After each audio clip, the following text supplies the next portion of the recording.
Connection Across Borders. Ito ang naging tema ng Igobot na matatagpuan ngayon sa Post Office Park na likha ng isang local artist na si Clinton Aniversario.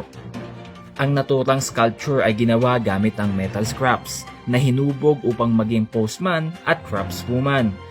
Sinasalamin nito ang mga kwento, tradisyon at magagandang katangian na patuloy na dumadaloy at naipapasa sa bagong henerasyon.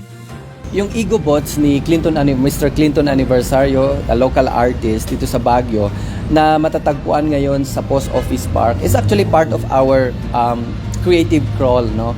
Yung isinusulong natin para yung ating mga parks, yung mga open spaces natin, hindi lang sila greeneries, hindi lang sila open spaces, hindi lang sila parks, kundi magbumuka silang open museums, no, para sa mga it's a gallery, no.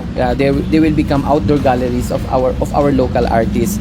Bukod sa pagkakaroon ng open museum para sa mga local artists, nais din isulong ng City Environment and Parks Management Office ang ideya ng upcycling.